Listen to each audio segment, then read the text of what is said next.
Japet Aguilar, one last ride sa Gilas, Pilipinas. Si Quentin Melora Brown na nga ba ang magiging future big man ng Barangay Ginebra? Ito ngang si QMB mga chong ay kasalukuyang naghahanda para sa kanyang magiging first stint sa ating national team na Gilas, Pilipinas. At ayon kay Coach Tim, sa kanyang naging latest interview ay kailangan daw ng Gilas, Pilipinas ang physicality na laro nitong si QMB.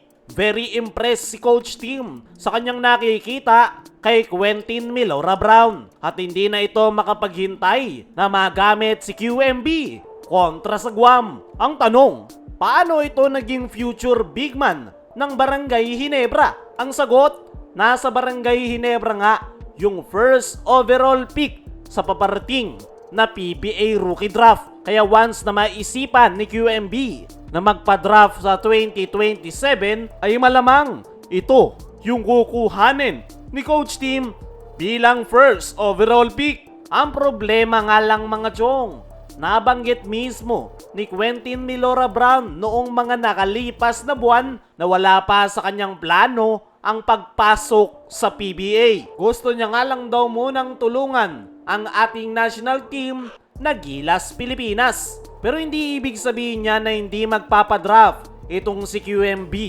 Meron pa ring chance na magpapadraft ito kung makukumbinsi siya ni Coach Tim Gon at Boss Al Francis Chua. At hindi malabong mangyari yan dahil pwedeng kausapin ng masinsinan ni Coach Tim Gon itong si QMB ngayong magkasama sila ngayon sa ating national team. Sa ngayon, may pag-asa talaga na makikita natin itong si QMB na magpapadraft sa PBA. Isa sa good sign ay hindi siya naglalaro sa Korea o Japan B-League. Yung dalawang liga nga na yan overseas ang kinek sa PBA. Dahil once na pumasok dyan yung player ay doon na nagtatagal. Panigurado, meron ng mga kumausap kay QMB from Korea at Japan B-League. Pero ang magandang sign, hindi niya pa yan tinatanggap dahil open si QMB sa lahat ng possibilities. Para sa akin mga chong, ang tanging pag-asa lang ng Barangay Ginebra ay makumbinsi nila si Quentin Melora Brown na magpa-draft sa 2027. Hanggat hindi pa ito naglalaro sa Korea o Japan, mayroong pag-asa na makukuha ito ng Barangay Ginebra. At para sa akin mga chong, once na makuha ng Ginebra itong si QMB, masusolusyonan na nito yung kanilang problema sa kanilang kupunan.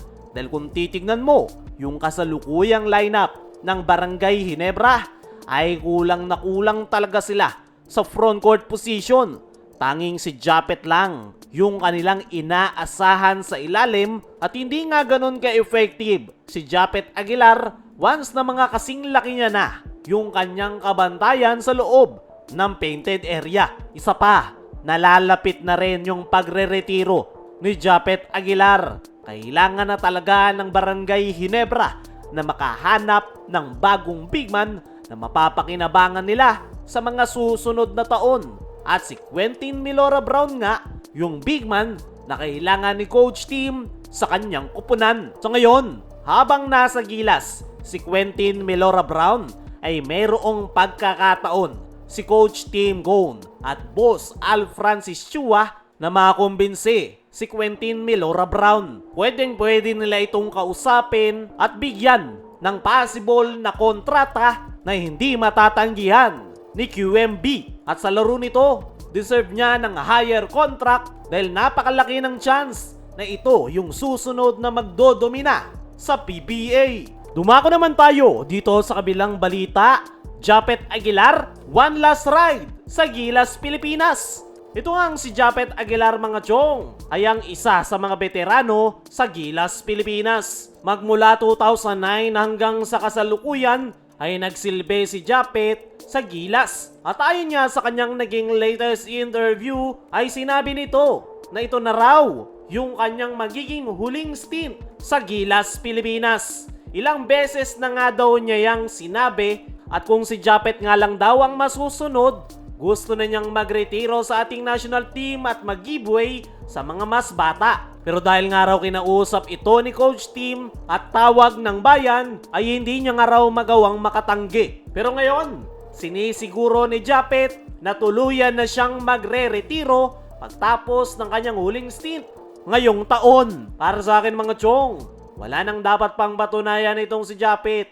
Napakarami na nga niyang naitulong sa ating national team magmula Gilas 1 hanggang sa kasalukuyan. Nakakabilib rin itong si Japet, kahit gusto na niyang magretiro, hindi niya matanggihan ang ating national team. Matagal na nga niyang gustong magretiro, pero dahil nga natamaan ng injury si Kai Soto, ay napilitan si Japet na suotin muli ang Gilas jersey. At base sa interview na yan ni Japet, ay mukhang ipinasok siya ni Coach Tim sa Final 12 ng Gilas kontra sa Guam. At yan na nga yung magiging huling laro ni Japet para sa Gilas Pilipinas. Handa na ring mag-move on ang ating national team dahil meron nang nakuwang bagong big man sa katauhan ni Quentin Milora Brown. Kaya mga chong, ano ang masasabi nyo? Nahuling stint na ni Japet sa Gilas. Ano rin yung masasabi nyo na si Quentin Milora Brown ang possible na future big man